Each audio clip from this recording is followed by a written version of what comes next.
La actualidad, los protagonistas, el análisis y la información en Contacto Directo.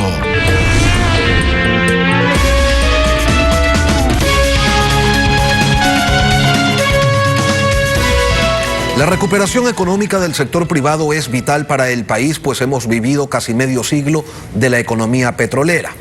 Incluso algunos del sector privado han sacado provecho, aparte del Estado como único exportador petrolero y devaluador permanente para llenar sus despilfarros. La economía no petrolera respondió satisfactoriamente al país, incluso incrementando exportaciones durante la pandemia, de modo que desacelerar su recuperación también perjudica al Estado, que percibirá menos ingresos y tendrá que crear nuevos impuestos para un pueblo sin empleo y sin crecimiento económico. El Estado cierra el año cumpliendo parcialmente algunas de sus obligaciones con la deuda interna a trabajadores, seguridad social y gobiernos autónomos. Pero ¿cómo cierra realmente el año la caja fiscal? Nos lo va a contar Mauricio Pozo, ministro de Economía. Buenos días, bienvenido a Contacto Directo. Buenos días, Lenin, gracias por la entrevista.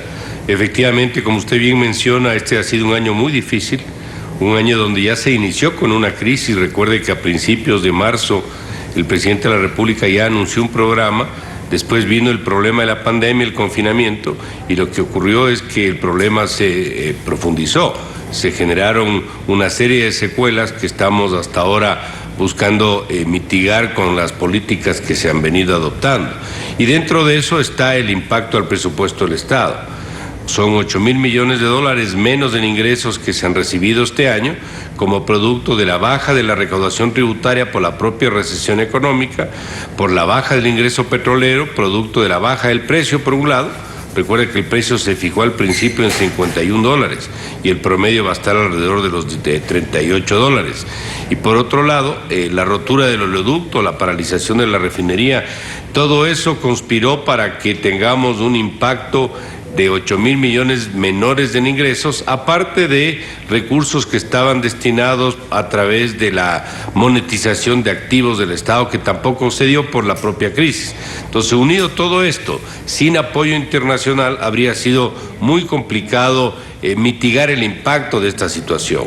Dicho esto, se firmó el acuerdo con el Fondo Monetario, se renegoció la deuda y se acaba de aprobar la segunda revisión, con lo cual nosotros pudimos acceder a 2.000 millones de dólares que acaban de ingresar a las arcas fiscales y con un resultado fiscal, para responder su pregunta, menor al estimado. Se estimaba 8.700 de déficit, pudimos con holgura alcanzar las metas previstas, bajamos a 7.700 millones de déficit, el crecimiento de la economía era negativo en 11, ahora va a ser negativo en 9.5 según el fondo, 9% según el Banco Central. Tenemos superávit comercial, pero obviamente producto de la baja de importaciones por la propia recesión económica, y tenemos financiamiento cerrado para el próximo año también.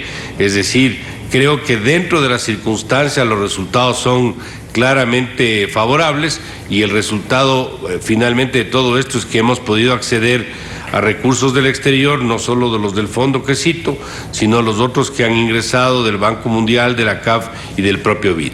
El logro excepcional de una facilidad extendida por 6.500 millones de dólares le ha permitido efectivamente al Estado cumplir parcialmente con la deuda interna, pero todavía falta más, o sea, no alcanza para cubrir los atrasos y los incumplimientos. El problema de raíz en esto, Lenin, y hay que decirlo, y lo dije antes de involucrarme al ministerio y lo sigo diciendo, es que si usted tiene un tamaño estatal absolutamente sobredimensionado, obeso, eso le va a generar a usted problemas permanentes de déficit fiscales y problemas de necesidad de endeudamiento. Eso hay que irlo reduciendo, y para el presupuesto del próximo año ya estamos dando una dirección en esa línea, es decir, ya estamos haciendo una acotación de cerca de un 10%, que no es marginal, estamos hablando de cerca de 3.000 millones de dólares, para que ojalá hacia adelante las siguientes administraciones puedan continuar en este proceso, porque dicho como usted bien menciona, los recursos que estamos recibiendo con un tamaño del Estado van a seguir siendo insuficientes y no podemos seguir viviendo de eso para poder cubrir inclusive parcialmente los compromisos. Hay que ir de la mano con una reducción del Estado que nos permita en un tiempo no muy largo alcanzar una cifra sostenible de las finanzas públicas que nos facilite el manejo de ingresos y egresos y asimismo nos vaya reduciendo la dependencia del endeudamiento público. ¿En qué sectores? ¿Cómo se va a aplicar esa reducción del 10% del tamaño del Estado que usted anuncia, ministro? Bueno, el gasto público agregado es el que a usted le da de alguna manera el indicador del tamaño del Estado. Nosotros hemos tomado algunas decisiones y hemos enviado al resto de ministerios y entidades públicas algunas normas que tienen que ver, y le voy a dar algunos ejemplos, con reducción de bienes y servicios cerca de 300 millones de dólares. Esto es la renegociación, por ejemplo, con proveedores que le venden cosas al Estado, que tienen contratos de vigilancia, contratos de venta de equipos de oficina, etcétera. Ahí tenemos un ahorro. El otro ahorro que es importante también es en los intereses de la deuda. Esto obviamente es resultado de la renegociación que se produjo, solo ahí tenemos cerca de 1.000 millones de dólares. Evitamos la inercia salarial. Fíjese que todos los años hay un aumento inercial del gasto porque la mayoría del rubro de nómina, que es, por ejemplo, educadores, miembros de Fuerzas Armadas, policía, salud, suben de categoría. Todos los años pasan de un rango a otro, de una categoría a otra, entonces ganan más y la masa sube. Entonces hemos podido frenar ese 5% de aumento y no solo eso, sino reducir. Ahí tenemos alrededor de unos 400 millones adicionales donde nos estamos ahorrando recursos. Hay unos 300 por otro lado de gastos de inversión que veíamos que no eran prioritarios de este momento y que no estaban realmente dentro del concepto de gasto de inversión. ¿Se va a reducir la nómina, ministro? ¿Se va a reducir la nómina? Se va a reducir el gasto en nómina. Esto quiere decir que vacantes no se van a llenar, cierto tipo de renovaciones de contratos ocasionales no se van a renovar, no se va a contratar nuevo personal, quedan fuera las consultorías hasta que se cierre el gobierno, que por cierto es un rubro exageradamente grande, y con ello logramos, como le explico, frenar ese aumento. ¿Va a haber despidos? No va a haber despidos, no va a haber ningún tipo de despidos, pero va a haber lo que le acabo de decir. Si hay renuncias, usted no lleva la nómina, o si hay vencimiento de contratos ocasionales, no son renovados. Ahora, volviendo al tema del Fondo Monetario Internacional, ministro, el Estado ha tenido que cumplir con algunas exigencias del FMI a cambio de la facilidad extendida. Algunas de ellas son de tipo legislativo, como la ley anticorrupción, y para el 2021 será el mejoramiento de la capacidad de pago de un Estado sobreendeudado que debe dar seguridades de cómo va a cancelar lo que debe. Sobre capacidad de pago, ¿cuáles son los caminos a seguir por parte del Estado? Y cuando hablamos de Estado estamos pues haciendo referencia no solamente al Ejecutivo, sino también al Legislativo. Bueno, recuerde usted que cuando se realizó la renegociación de la deuda con los tenedores de bonos, se hizo un escenario hacia adelante, extendiendo los plazos de pago, bajando las tasas de interés, y eso significa considerar la capacidad de pago. Para ello hay que cumplir el programa económico. El programa económico involucra un periodo de 27 meses que significa ir ordenando las finanzas públicas, bajando el déficit fiscal, por decirle, ya le indiqué la reducción a 7.700 y 8.700. Para el próximo año estamos calculando poquito menos de 4.000 millones de déficit, y así hacia adelante, de tal suerte de que esto vaya adecuando la capacidad del presupuesto para poder atender todas sus obligaciones, en este caso de deuda contratada. Pero la deuda en sí hay que tener siempre presente que no es tanto el monto de la deuda, sino la estructura de la deuda, es decir, que sea una deuda a plazo más largo y a tasas de interés menores, es mucho mejor de que sea una deuda a plazo corto y con tasas mayores. Esa reestructura ya se lo hizo en el caso de la deuda comercial con tenedores de bonos. Ahora estamos trabajando en la deuda bilateral, que son 6.000 millones, de los cuales 5.500 de la deuda con la China, y estamos asimismo dándole una equiparación a la deuda interna, que que también es otro espacio que tenemos que trabajar. Con ello nosotros tendríamos una estructura de la deuda mucho más barata, a plazos más largos, que sin duda nos va a ayudar para que la capacidad de pago de la economía vaya compatible con el endeudamiento que se ha recibido. Ahora, ministro, usted ha ocupado este cargo ya antes en el gobierno de Lucio Gutiérrez, por ejemplo, que no tenía mayoría propia en el Congreso, sino una mayoría móvil que ha acompañado a la democracia en el Ecuador durante 41 años. En ese gobierno de Lucio Gutiérrez hubo un acuerdo con el FMI que no se pudo cumplir y quedó inconcluso. Las alternativas que se le presentan al nuevo gobierno son rígidas o flexibles frente al enfoque económico diferente que debería tener un nuevo régimen. Bueno, en aquella época, estamos hablando de 17 años atrás, Lenin, efectivamente no había mayoría en la Asamblea, se cumplieron las metas macroeconómicas. Nosotros llegamos a tener cuentas en equilibrio y con ahorro fiscal, pero obviamente las reformas que tenían que ver con leyes no avanzaron porque había minoría en la Asamblea. En este caso se pudo lograr el apoyo de la Asamblea para la aprobación de esta ley de anticorrupción, y estamos ahora enviando la ley del COMIF, que se llama el Código Monetario y Financiero, que tendrá que ser aprobado en enero, donde esperamos una respuesta favorable. Ahí estamos hablando de una reestructura que le dé más independencia al Banco Central, con un tipo de gobernanza diferente, con elección de directores, etcétera. Pero ahí también necesitamos hacer la gestión política importante, como lo pudimos hacer en el caso de esta ley anticorrupción. Y las otras reformas no van a caer en este gobierno, Lenin. Son reformas que vamos a dejar preparadas. Me refiero a la reforma tributaria, a la reforma laboral, a la reforma pensional, y que tendrán que ser negociadas por un siguiente gobierno. Nosotros vamos a hacer todo lo que sea necesario para entregar la economía caminando, en orden, estabilizada, financiada, con apertura internacional, hasta el día que estemos aquí sentados.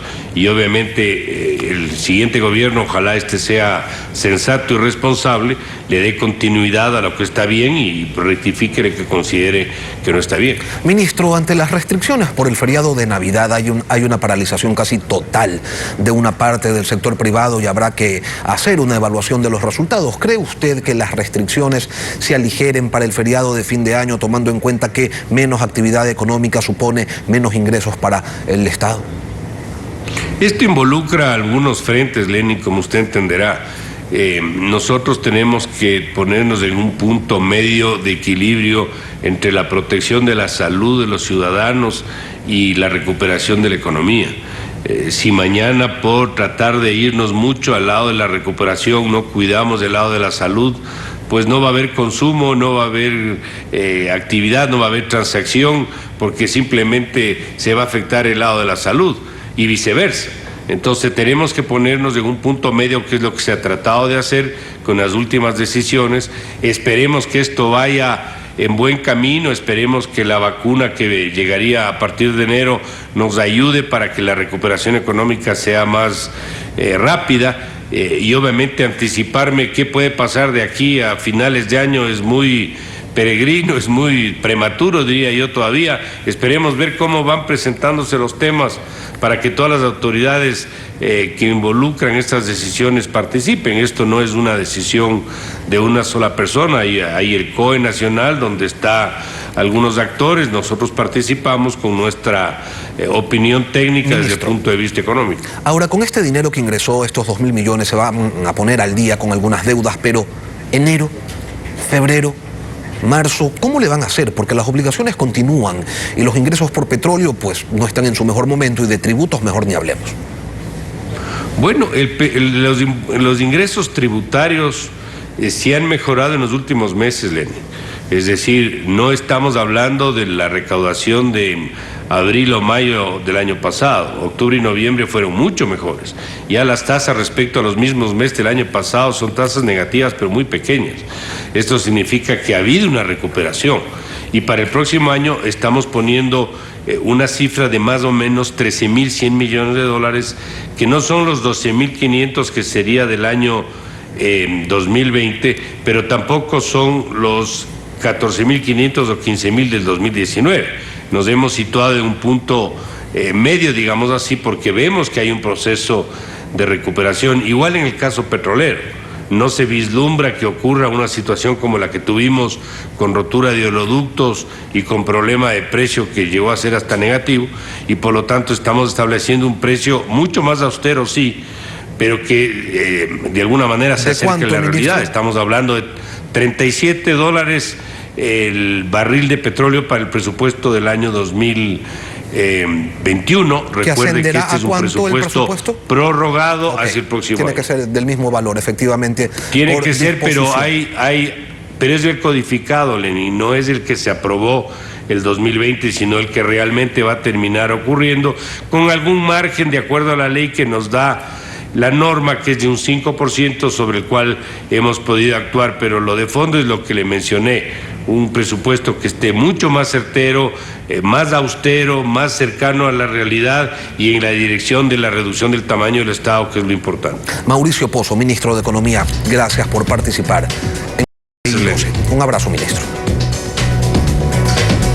Vamos a una pausa comercial, pero al regresar, en las propuestas del Movimiento Construye, cuyo presidenciable es Juan Fernando Velasco, el candidato que encabeza la lista de asambleístas nacionales, Andrés Briones. Regresamos con las propuestas que busca impulsar desde la Asamblea Nacional.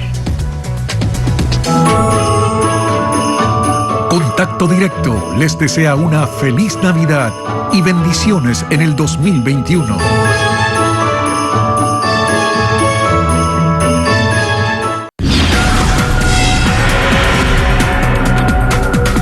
Seguimos con nuestra serie de entrevistas a los candidatos que encabezan las listas de asambleístas nacionales.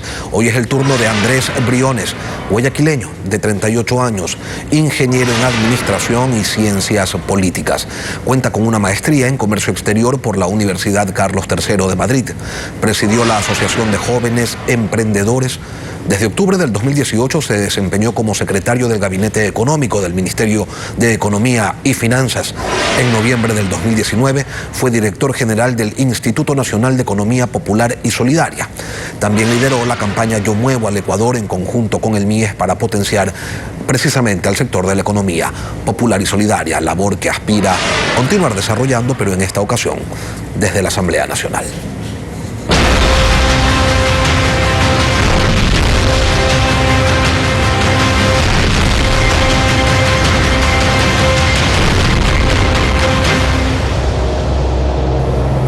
Ingeniero Briones, buenos días. Usted tendrá un minuto para contestar a las siguientes interrogantes con las que buscamos que los televidentes conozcan sobre el pensamiento y las ideas de los candidatos a la Asamblea Nacional. Empecemos. La economía popular y solidaria es el conjunto más numeroso dentro de la economía nacional y aun cuando tienen menciones constitucionales, leyes y hasta superintendencia, hay problemas básicos que no han sido resueltos, como el del acceso a crédito barato. ¿Se puede resolver esto desde la Asamblea? Y si es así, ¿cómo? Gracias, Lenin. Buenos días a todas las familias ecuatorianas que nos están viendo en este momento por Ecuavisa. Andrés Briones es un ciudadano que ha decidido hacer política y en mi experiencia como director del Instituto de Economía Popular y Solidaria, vamos a trabajar ahora en una serie de reformas y trabajo para fortalecer y dinamizar el tejido, no solamente de la economía popular y solidaria, sino de todo el productor, de todo el emprendedor artesano, ganadero que necesita el apoyo. En cuanto a financiamiento, claro que es un problema en este momento el acceso en financiamiento de todas las personas que han pasado por una emergencia, que han sufrido lastimosamente las restricciones y que como ecuatorianos tenemos que garantizar un acceso directo a crédito barato. Y hay cómo hacerlo. En mi rol como fiscalizador, porque vamos a recuperar ese rol de fiscalización y de proponente y generador de propuestas y proyectos de ley, vamos a proponer al próximo gobierno, sea de izquierda o de derecha, porque más allá de los tintes ideológicos, yo soy un hombre de resultados y de pragmatismo puro y duro para trabajar con la gente, un fondo permanente que a través de una figura de fideicomiso pueda subsidiar y financiar la tasa de interés para que ésta vaya directamente al pequeño productor con un valor diferenciado. Es decir, vamos a trabajar para reducir la tasa de interés. El Ecuador, Lenin, se reactiva de tres maneras. Primero, simplificación de trámites para crear empresas, simplificación de trámites para crear asociaciones de la economía popular y solidaria. Segundo, costos diferenciados, porque no puede ser que en este país un emprendedor o un actor de la economía popular y solidaria tenga que pagar $870 para un trámite sanitario, y también tenemos que reducirlos. Esos 870 se tienen que transformar en $87 y costos también diferenciados para poder desarrollar y sacar rápido su emprendimiento. El desempleo y el subempleo son quizás los aspectos más negativos que lleva consigo este gobierno al que usted perteneció. ¿Hay cómo revertir esta situación? Más allá del tinte político, Andrés Briones es una persona que es de la parte privada, social y ahora de lo público. Yo creo, Lenin, y es importante esto decirlo, que el Ecuador no está preparado para más improvisación política. El Ecuador necesita de ciudadanos que tengan una probidad y experiencia de mostrar en lo privado, en lo social y lo público. Y cuando Andrés Briones decidió ser parte de este gobierno, claro que lo hice, porque es necesario estar desde adentro y entender cómo opera la política pública y la política en este país, porque cuando damos ese paso hacia lo electoral y lo político, uno tiene que tener experiencia y saber cómo formular propuestas, cómo trabajar en lo político para llegar con recursos, políticas públicas pertinentes y directas para la gente. El desempleo en el Ecuador es un problema serio. Tenemos a más de 600.000 personas que producto de la crisis sanitaria han perdido empleo en el Ecuador y tenemos que garantizar la reactivación económica del país. El trabajo es consecuencia de la facilitación de la confianza y la previsibilidad que a través de un marco jurídico estable, que es una deuda pendiente de la Asamblea y que yo como asambleísta, como emprendedor, como empresario, como actor de la economía popular y solidaria, voy a trabajar porque tenemos que recuperar en este momento la institucionalidad de la Asamblea como marco normativo para garantizar confianza, emprendimiento, empresa y por lo tanto trabajo para todos los ecuatorianos. Hay sectores políticos que proponen una renta básica universal para los ecuatorianos. ¿Le parece a usted que esa es una buena idea? Tenemos que explorar y desarrollar fórmulas que permitan garantizar recursos para los ecuatorianos. En este momento tenemos que sentarnos, todos los actores productivos, porque aquí tenemos que pensar en el tejido empresarial del Ecuador. Pero sí o no a la renta básica universal. Estamos de acuerdo a la renta básica, pero tenemos que también involucrar otros sectores. Por ejemplo, no puede ser que en este momento la economía popular y solidaria en el Ecuador no tenga un reconocimiento en la seguridad social, no tenga líneas de crédito, no tenga un ingreso permanente que le permita, como ente asociativo, generar más prosperidad y riqueza. Entonces, el Ecuador del futuro, que tenemos que en este momento comenzar a idear, implica sentar las bases primero para facilitar la creación de empresas en este país, para aperturar mercados, para apoyar al pequeño, al pequeñito, al actor de la economía popular y solidaria, al ganadero, al agricultor, a que tengan herramientas, tengan acceso a financiamiento, tengan facilidades por parte del gobierno, porque pareciera ser que siempre el gobierno pone un gran freno de máquina que en vez de permitir prosperar, caminar y desarrollar e innovar en el Ecuador, nos traban el accionar como emprendedores. Entonces, no solamente el gobierno, ingeniero, sino también la corrupción, y la lucha contra la corrupción ha sido ineficaz en este gobierno si lo observamos desde la perspectiva de recuperación de lo robado. ¿Cómo revertir esta situación en donde todos sentimos que existe una suerte de impunidad? Primero, mi querido Lenin, con trabajo y resultados. Cuando lleguemos a la Asamblea vamos a poner el ejemplo. Somos personas honestas, probias, ciudadanos que hemos venido trabajando en diferentes índoles. Y tenemos que llegar a la Asamblea primero demostrando que tenemos esa capacidad para generar proyectos de ley y denunciar los actos de corrupción.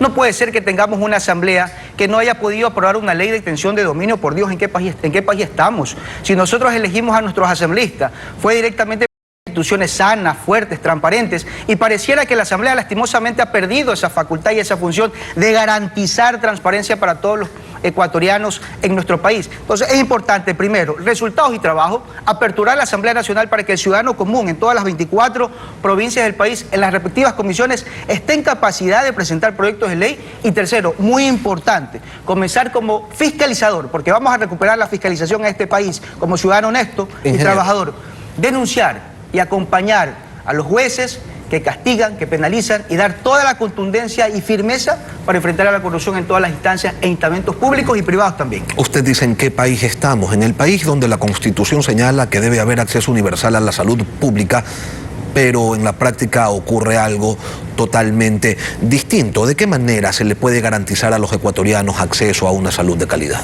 Lenin, yo he estado y he tenido la oportunidad de recorrerme todo el país. Y estuve justamente hace 2 semanas en el recinto Independencia, en el Cantón Daule, y vimos una infraestructura educativa prácticamente abandonada. ¿Por qué está abandonada? Porque sencillamente la política pública educativa en este país no es consecuente con las realidades y aspiraciones sociales de nuestra gente, de nuestro pueblo. Prefirieron en su momento crear megaestructuras y abandonar el sector rural agrícola a su suerte y hacer que nuestros niños caminen 5 o 10 kilómetros para poder educarse. Tenemos que darle una mirada diferente a la educación. Y eso implica, primero, hay un incremento en el presupuesto del Estado todos los años establecido por la Constitución. Otra vez, insisto, la fiscalización. Como asambleísta del Movimiento Construye nos vamos a sentar con todas las bancadas y también con el próximo gobierno, con el ministro de Educación, a evaluar hacia dónde se destinan los recursos. La educación en este momento requiere mejora en la infraestructura, acceso a Internet, porque las condiciones educativas en el país han cambiado, recursos a nuestros docentes. No puede ser que tengamos 40.000 docentes en el Ecuador que tengan prácticamente una indefensión laboral y que no tengan un contrato y una estabilidad. Tenemos que pensar en nuestros docentes, en nuestros niños y en nuestra infraestructura educativa para garantizar esa calidad en la educación ecuatoriana. Yo le había preguntado sobre salud y usted me respondió sobre educación. Cuénteme qué van a hacer en materia de educación, a ver si me responde sobre salud. Lenín, ¿qué le parece? Tenemos que trabajar en todos los frentes y para mí educación es un pilar importante porque de eso depende el futuro del Ecuador.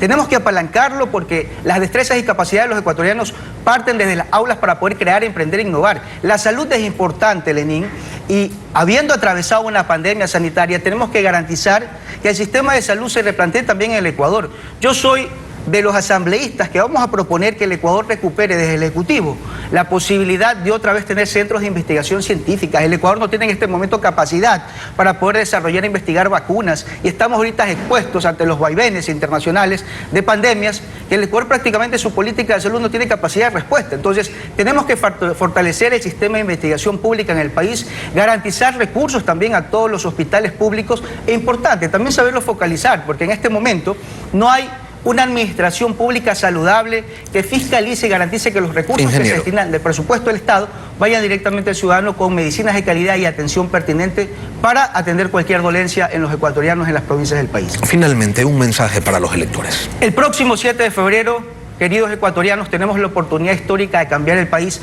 La Asamblea no ha cumplido con su principal reto, que es desarrollar un marco normativo de previsibilidad, confianza, transparencia y seguridad para todos los ecuatorianos. Y tenemos que apostar primero por la juventud, por la experiencia y la capacidad demostrada, para desde la Asamblea armar cuerpos y proyectos legislativos que generen prosperidad, riqueza, trabajo, que eso es lo que quiere el Ecuador, y brindar todos los recursos que se necesitan para garantizar los derechos ciudadanos en salud y educación. Esa es nuestra propuesta. Andrés Briones, candidato asambleísta nacional por el Movimiento Construye, gracias por acompañarnos aquí en Contacto Directo.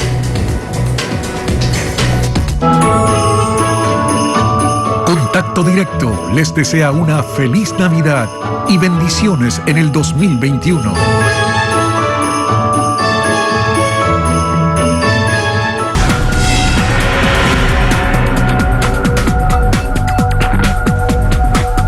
Así llegamos al final de esta emisión de Contacto Directo, pero no queremos despedirnos sin desearles que en esta noche buena del año más complejo sin duda de nuestra era sea realmente un momento de reencuentro con la familia que está en casa y los que no están de forma con nuestro corazón, un reencuentro espiritual con los que ya no están. Porque este 2020 si algo nos ha enseñado es que la vida es frágil y el tiempo se nos va como el agua entre las manos. Demos gracias entonces por la salud, gracias por la voluntad y la fuerza, gracias por el amor que nos acompaña y nos redime y nos perdona. Como decía Denise, es el momento de reencontrarnos y de no cesar en la construcción de un futuro sólido. Las generaciones que vienen después sabrán reconocer que soportamos, que lo dimos todo, que nada nos doblegó el espíritu. Y por eso, y es por eso que podemos decir que vencimos. Una feliz Navidad para todos de parte de quienes hacemos Contacto Directo.